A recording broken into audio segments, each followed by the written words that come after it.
অবশেষে সিবিআই মামলা থেকে জামিন পেলেন অনুব্রত মণ্ডল। প্রায় 2 বছর পর গত 30শে জুলাই মঙ্গলবার জামিন পান অনুব্রত মণ্ডল। তাহলে কি পুনরায় অনুব্রত মণ্ডল ফিরছেন রাজনীতিতে?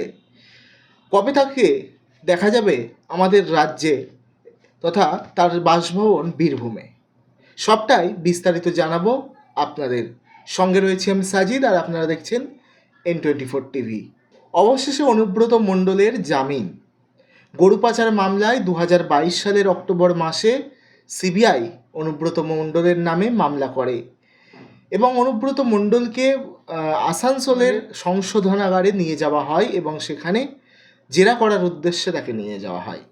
তারপরে ঠিক এক মাস পর 2022 সালের নভেম্বর মাসে কিন্তু অনুব্রত মণ্ডলের নামে আরও একটি মামলা করে ইডি। প্রথম মামলাটি সিবিআই করেছিল, যে মামলাটি ছিল গরু পাচার নিয়ে অক্টোবর মাসে। এরপরের যে মামলা সেটি হচ্ছে ইডি নভেম্বর মাসে করে গরু পাচারের মধ্যে যে আর্থিক তছরূপ সেই নিয়ে অনুব্রত মণ্ডলের বিরুদ্ধে মামলা করেন ইডি। এরপরেই অনুব্রত মণ্ডলের কিন্তু ঠাঁই হয় একেবারে তিহার জেলে। এরপর তো একেবারে বিজেপি কর্মী থেকে সমর্থক থেকে শুরু করে নেতা সকলেরই কিন্তু মনে একেবারে উৎফুল্লতা দেখা যায়। তাদের মধ্যে একটা উত্তেজনা, তাদের মধ্যে একটা খুশির আমেজ কিন্তু দেখা যায়। তার কারণ তারা ভাবে যে অনুব্রত মণ্ডলকে সরানো গেছে, বীরভূম শূন্য করা গেছে, অনুব্রতহীন বীরভূম করা গেছে।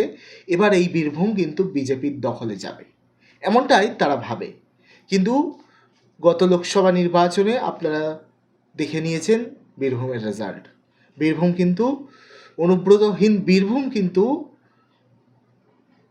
তৃণমূল কংগ্রেসহীন না হয়ে এই বীরভূম কিন্তু তৃণমূল কংগ্রেসের পক্ষে গেছে।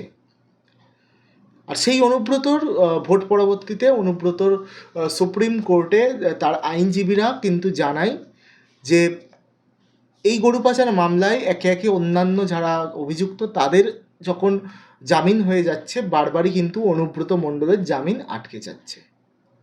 এর কারণ কি?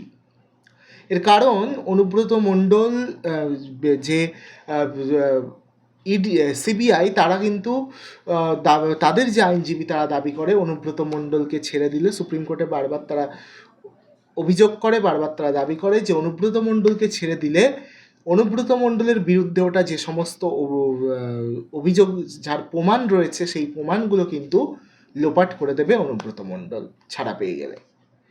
বারবার আটকে যাচ্ছিল। অবশেষে 2024 সালের 30শে জুলাই অর্থাৎ গত মঙ্গলবার অনুব্রত মণ্ডলের কিন্তু একেবারে জামিন হয়ে গেল।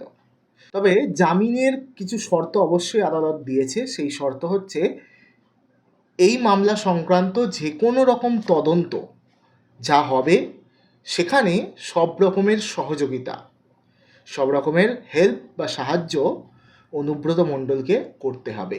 এই শর্ত আদালত বা সুপ্রিম কোর্ট তারা দিয়েছেন অনুব্রত মণ্ডলের এই জামিনের ক্ষেত্রে।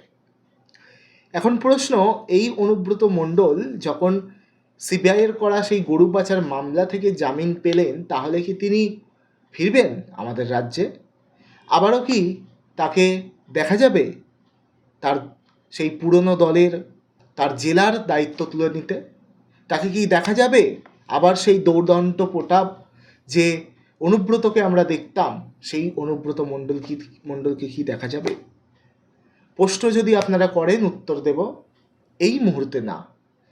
তার কারণ আপনারা জানেন, আমি এরা প্রথমেই বললাম যে অনুব্রত মণ্ডলের নামে গরু পাচার মামলা করেছিল সিবিআই, আর সেই মামলা থেকে জামিন অনুব্রত পেয়েছে।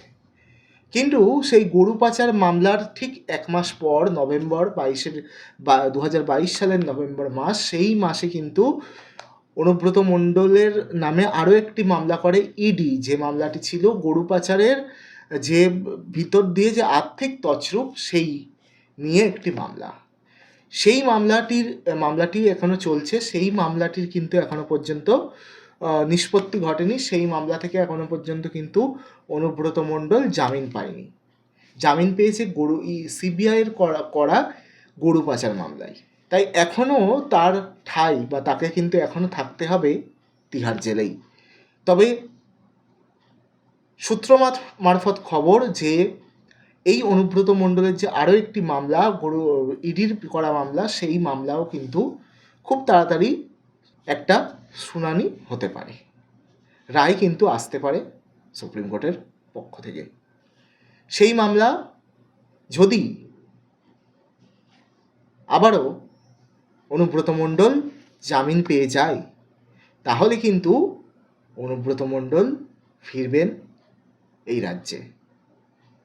তবে ফিরে তিনি আবারও কি দলের দায়িত্বে দলের হয়ে কাজ করবেন, নাকি তিনি অবসর নেবেন, সবটাই দেখব আমরা, সবটাই নজর রাখবো আমরা এবং দেখাবো আপনাদেরও।